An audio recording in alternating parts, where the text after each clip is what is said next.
Okay, the broadcast is live. Hi, everyone. I am Nicole Collins, a therapist. I work at Firebird Healing. You usually see me here with Dr. Popescu, Adriana. Today, it's just me, so it's exciting and new and different for me.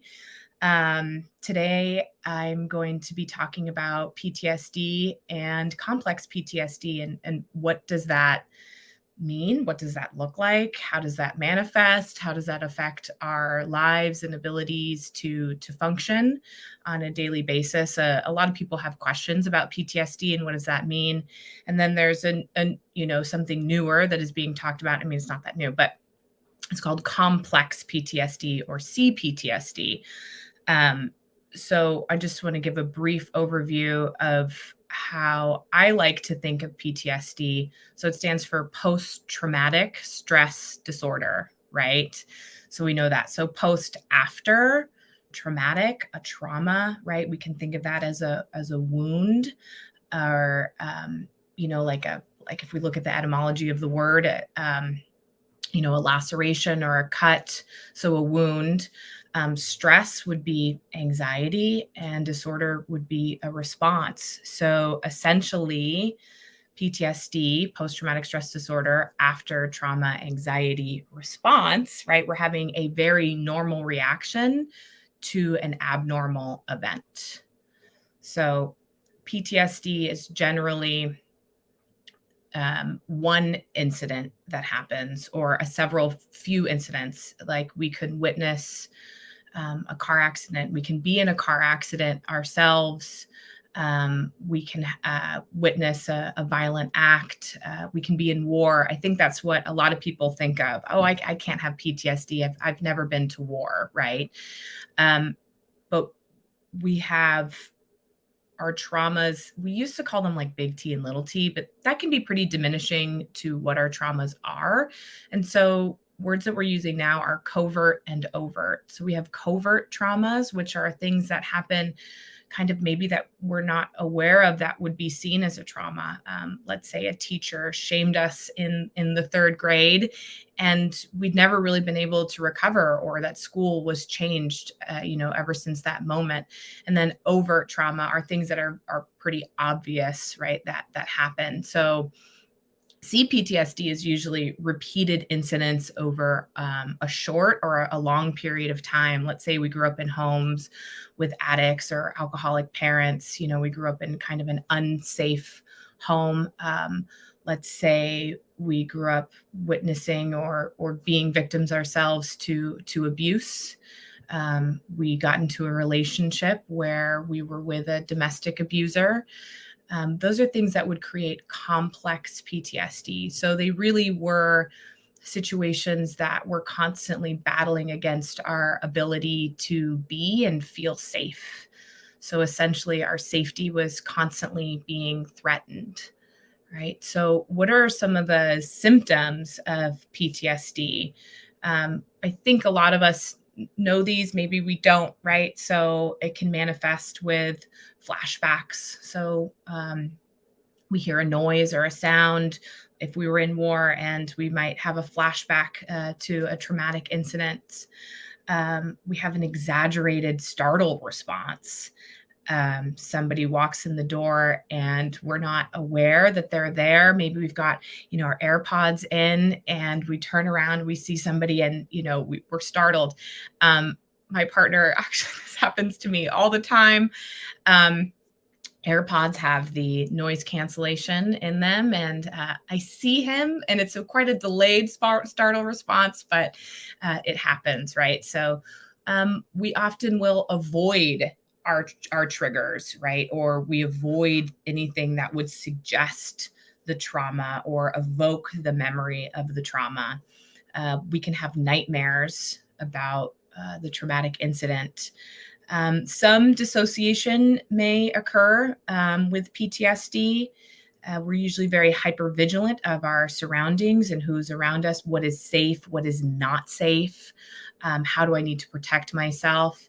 And then it can also lead to anxiety and depression. And so that's for PTSD. And CPTSD is similar, but it has other effects, right? So we're still going to have the flashbacks. often we might not have a filter, a social filter, right? That might happen. We are easily overwhelmed by stimuli. Going to concerts would probably be very difficult with somebody with CPTSD.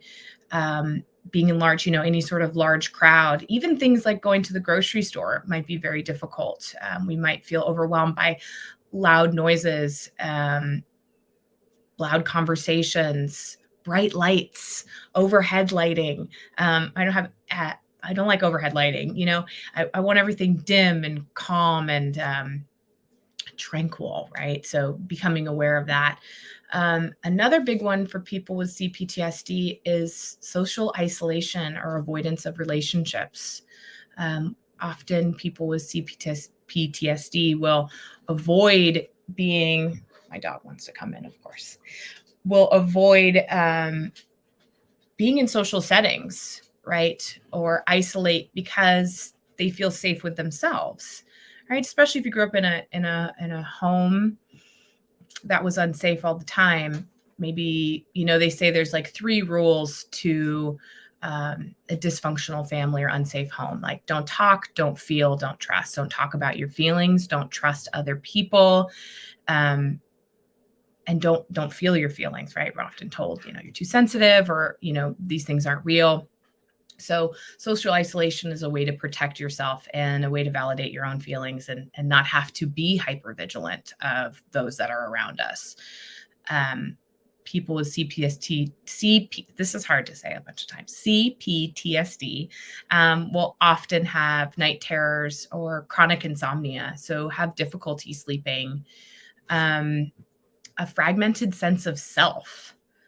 So not having a strong sense of self-identity, right? Again, with the hypervigilance, that strong startle response, and self-harm can often also occur with CPTSD. And this can come in the form of alcoholism and addiction as well. That's not often seen as a form of self-harm, but it is, right? Again, so what PTSD is, it's a normal reaction to abnormal events, right? So we're trying to look for ways to self-soothe and heal that wound, especially if we're unaware of it. A lot of people aren't aware that their childhood, is having a lasting effect on their ability to have relationships, their ability to be social. We might also, not lash out, but seek comfort in other ways, through other addictive behaviors, through food. That's a big one, through shopping, right? Something to affect that dopamine to help us heal that wound. So disassociation is also a big part. We can lose large senses of time, like kind of where did that go? Zoning out. There's the rare person who would have something called DID, dissociative identity disorder. So that's very complicated, and it's again a normal response to abnormal events. It's a way of protecting oneself. So where is the trauma stored within the body, right? So I heard somebody lecture on this a long time ago, and they talk about the amygdala. And she referred to the amygdala as Amy. And she said, Amy is a real bitch because she never forgets. Right. So that is where our trauma is stored. We have the amygdala, we have the hippocampus, which is essentially like a file storage system, is how I like to think of it. And like it like files these traumas away in there. And then it also affects our prefrontal cortex. Our prefrontal cortex is responsible. That's the one up here, right? That usually doesn't develop fully until we're over the age of 18. And that is greatly affected by trauma as well. And that regulates our thoughts, our emotions, our behavior, our actions. But when we are in a trauma response, 70% of the blood leaves our prefrontal cortex, essentially making it go offline. And that's when we get into our F's: fight, flight, freeze, fawn, right? So the trauma has, if let's say we have a flashback, or let's say we're having a trauma response to a loud sound or an argument that we're in, right? We might go into that fight, flight, or freeze. Essentially, we're not able to function from this prefrontal cortex anymore, where we are able to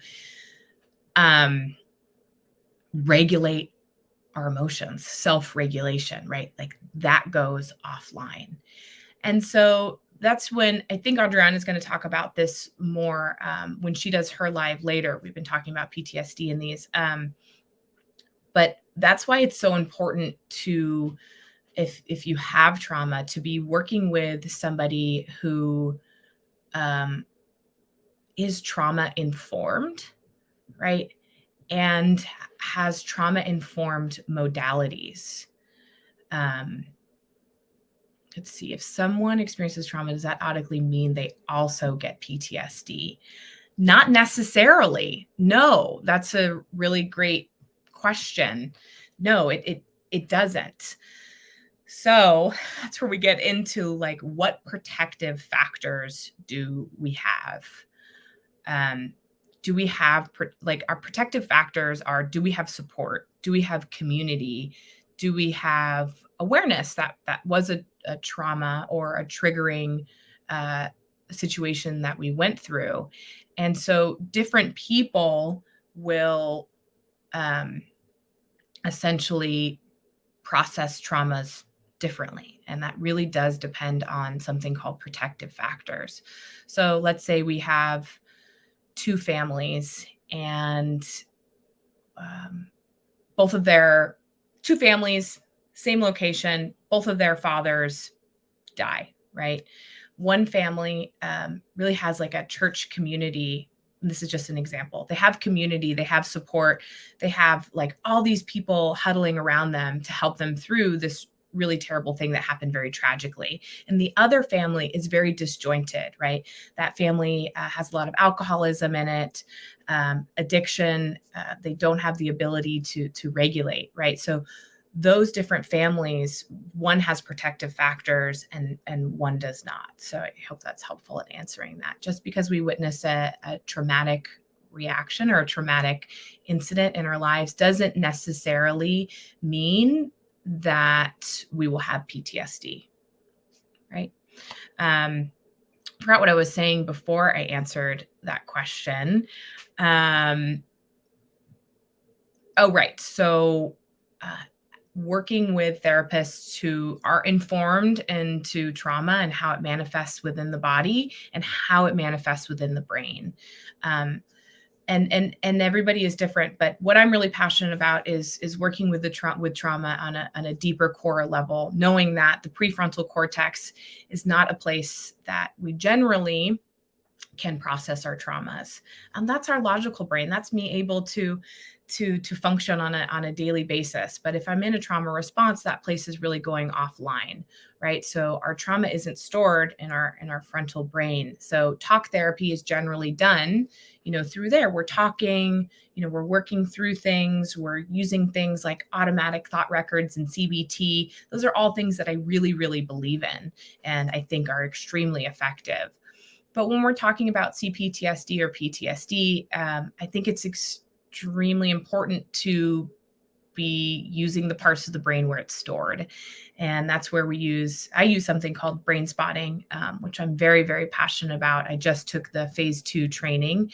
And what brain spotting does is it gives the person the ability to access trauma where it's stored, right? And be able to regulate that way. Essentially, what your brain is doing is it's learning how to regulate itself while working through a trauma, which is really incredible. So we see a large decrease in symptoms, with doing something like brain spotting, whereas talk therapy, again, is wonderful. But those symptoms may continue to occur, right, over a long period of time. So that is PTSD. Why can't people just get over it and move on after a trauma? Interesting question. get over it and move on after a trauma. Because that's just not the way that the brain works. It would be really nice. I mean, how many times have any of you felt depressed and somebody was just like, oh, well, why don't you just feel better? Why don't you just do this, just do that, right? Our brain is saying we're not over it, right? The brain is holding on to it. We have this person, Amy, in our brain, right? The amygdala, who's holding on to that trauma. And each time we feel that we're threatened, that is going to turn online. Again, the prefrontal cortex is going to turn off, shut off, and we're going to start functioning from that place of trauma, right? We lose the ability to self-regulate, emotional self-regulation. We lose that ability to be able to do that when we're in a trauma response, right? So it is very hard to just get over something. Our brain and our body remember. We can manifest these things, within our body, severe anxiety. We can have something called psychogenic seizures, right? Which is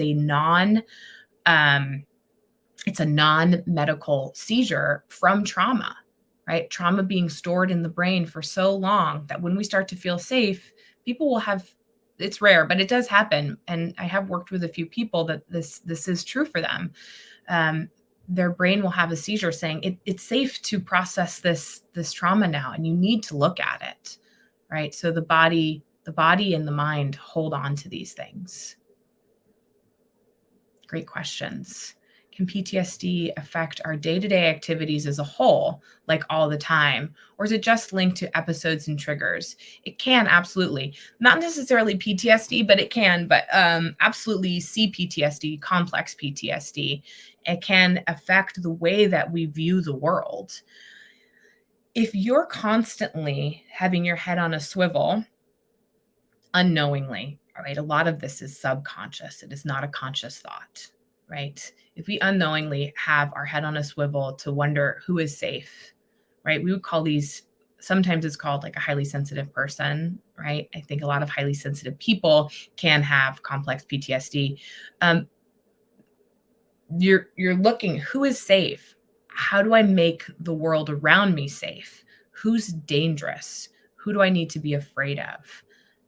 Am I going to need to make somebody laugh pretty soon so that they don't yell at me, right? And that's usually a home that we grew up in that felt like that all the time. Or if we're in a partnership with a domestic abuser, right? We're constantly wondering, how do I protect myself? So yes, it absolutely can affect your day-to-day life, but it can be exacerbated, right, by a larger trigger. Yeah. Can people heal themselves from trauma? Yes. Trauma can absolutely be healed. I don't know that you can do it yourself. I suggest working with a trained professional like myself or Adriana or any of us at Firebird Healing. PTSD doesn't, and CPTSD don't have to take over the rest of your life, right? There comes a point where we really come up to this point and say, I want change. I want things to be different, right? There's a great quote, you're not responsible for what happened to you, but you are responsible for getting up, right? So advocating for yourself and finding a trauma-informed therapist who can work with you to help you process what has happened, to be able to start to move forward so that these symptoms of PTSD don't have a long-lasting effect on your life, right? Yeah, it's a great question. This is great info. Thank you, Nicole. Thank you. I'm not sure who you people are, but thank you for joining me. I wonder, are there any more questions?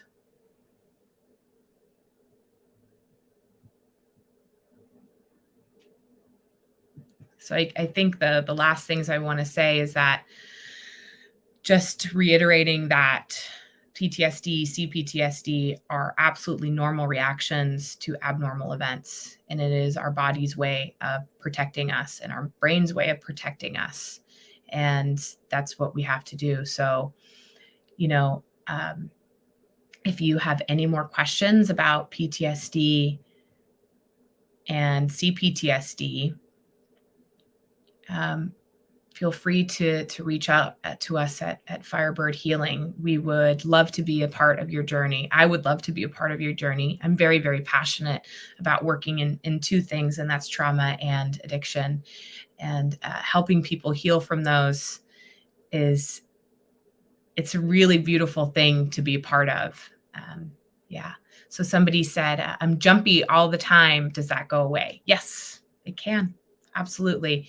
With the education and the knowledge and working with somebody who knows about trauma and how to work with it on a core and deep level. So I think that is it from me today. Thank you all so much for joining me on this quick live about CPTSD. We will have another live about PTSD with Dr. Adriana. I believe it will be in 2 weeks. Usually it's at 11, so I think it'll be at the same time. She's going to talk more deeply about working with trauma and how we do that. So that'll be super exciting. So don't miss it. Thank you, everyone. Have a great day.